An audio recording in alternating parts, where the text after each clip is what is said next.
guys, and welcome to Stop 16 of our New York City Roadshow. Here we are at Heller Gallery with Katya. Heller, how are you, Katya? I'm well. How are you? Nice to see you. Nice to see you too. On this warm summer day. I know. So do you want to tell us a little bit about what we're looking at? Yes, so we have put up a little bit of a sample of what a booth at Art Aspen would look like. That's awesome. Thank you. We wanted to make it real since we have all been craving that. Exactly. So we have a mix of artists here. Our gallery specializes in work of artists who use glass as their creative medium. And so we start here with Matt De Perez. Matthew is a RISD graduate, originally from Chicago. Let's get a little close up. Yeah, and these are cast glass panels of Beautiful. detritus that he collected from other people's molds and his own molds, and then makes compositions out of them and casts them in glass, and the panels are silvered on the back. Behind me is, right here, is a piece by Tutsinski. She is one of the masters of the field. Many years ago, she created the technique for pulling these glass threads, filet de verre, she calls the technique. And these are actually portraits of birds, of endangered species birds. So this is a bird of paradise. You can kind of see that. I know, when you see the birds, it's amazing because her work is usually a color study, and these are sort of an expansion on the theme. And so when you see the bird, some of them are really amazingly abstract portraits of those birds. They're really wonderful. And I just love this sort of like creative impulse that happens I know, there. and it sort of looks like a candy or something. It definitely looks like a candy. Like a taffy. It definitely looks like a candy, and it has positivity and beauty. And one thing that I really love about Toots's work is, glass is a material that is a liquid and solid at the same time. And this has that kind of drapery, like it could be sort of a liquidy sort of thing. Absolutely, it really transcends the materiality. Yeah. And next piece here is by an Australian artist, Mel Douglas. We have several works by Mel. We have just recently started representing her work, even though we have been fans of hers and have been following her career for probably close to 20 years now. These pieces are interesting because she kind of uses the idea of glass almost as a fiber, as in fiberglass, and she populates these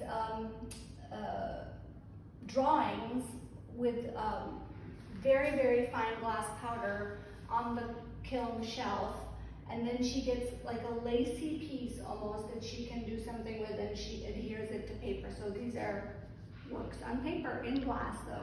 They're amazing, and they're really interesting. They're very intricate in their detail. They have such a depth to them. I mean, right. And they're absolutely like weavings, right? Yes, absolutely. Right. And or like a metronome, like if a metronome was to hit a piece of paper. Yes, like little strikes. And so the interesting part about her work is that her work has obviously other dimensions. This is another piece of hers where she works in line, and these are finely engraved cast pieces, and they're just this abstract composition. And then this 4-part piece is also hers. Katya, I'm coming. Let's just do a little bit of a tour here. Yeah, please. Yes, they're really. Her work is a lot about detail, obviously, like we saw in those drawings. Here, they're hand engraved lines. That are rather painstakingly put in. A lot of this work is very process oriented. It sounds like it's a experience and exercise in patience, huh? Right. And this is the final piece of her work actually that we have here, and they are also cast panels. But the interesting thing is that the way she layers it almost, if you kind of step away from it and in a little bit less light, they almost look like they're projecting these like light circles. Oh, absolutely. Absolutely. Wow. They're a little hypnotic, aren't they? They are a little hypnotic. You feel like something is going to come out at you from it. And what's over here? And this is a piece by a Danish artist whose name is Tobias Moll. So one of the big, influences and obviously streams and kind of classical schools of making glass comes from Venice, Italy. Of course.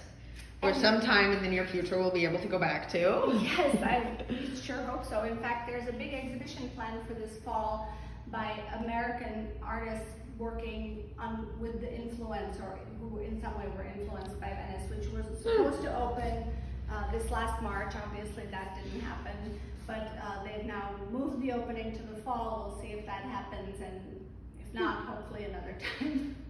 But Tobias Moll is a Danish artist who works directly with really old Italian cane techniques, which are basically techniques that use a strand of glass or glass filament differently than Toots, but differently than Mel, but in a similar way. So one of the themes here is the drawing with glass in a way. I love that. And look at these up close. Right. And so, and the wonderful thing about his work is that he has really made this technique his own, and in kind of minimizing the palette, or almost reducing the palette to just a single color, white in this case, and clear, he has really, imbued it with kind of a more Scandinavian design aesthetic. And anything else you want to talk about? I think we can just move. There's other work here, but I would like to point out two other pieces, or maybe three. This is work by Amber Cowan. She is a Philadelphia-based artist who works with found objects, and Let's get in close. I know, they are really amazing. They are super intricate. And so the two sculptures of the horses, this piece is called Young Love, Resting in Gray Meadow. And these narrative kind of pieces of hers are really an amazing tour de force of her skill.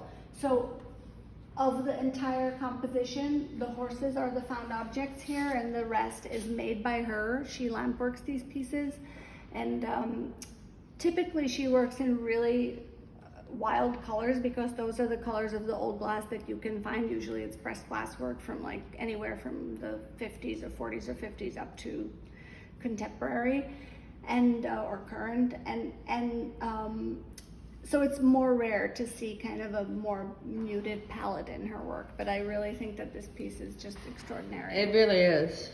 It's sort of otherworldly. It's taking you to, another place. I know, they're like a fairy tale in a way, and in some ways they are the perfect piece for this time, I think, because they can kind of transport you, as you say. Exactly. We all need that, don't we? Yes, we sure do. And then I'm going to just mention a couple pieces here. This piece is by the Czech artist Stanislav Lebensky and Jaroslava Brichtová, Mrs. Brichtová, who both worked together for about 40 years. I have a long personal history with them, as does the gallery. The gallery has represented them since 1980. They're considered to be the main artists working in glass sculpture, major glass sculpture.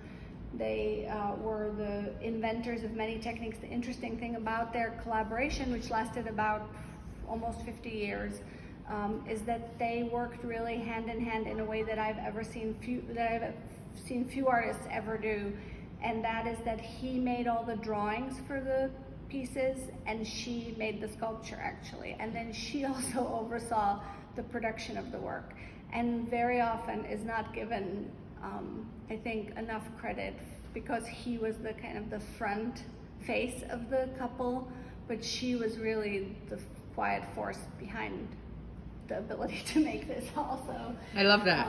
Yeah. That's a very nice note. Anything you want to end with? I think I'll end with this piece. This is a portrait of Houston by American artist Norwood Viviano. Norwood works with tools of mapping and with LiDAR scans to show certain parts of, usually to show different parts of development in the United States that was based and went along with industry.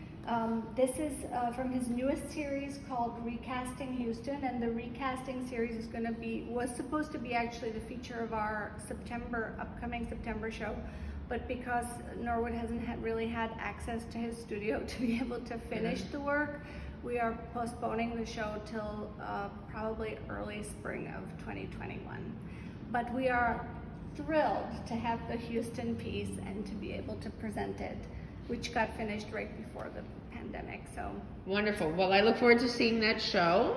And Katya, thank you so much, and thank you for creating a booth. That was really special. And thank you, and we look forward to seeing everybody online at Intersect Art Aspen. Perfect.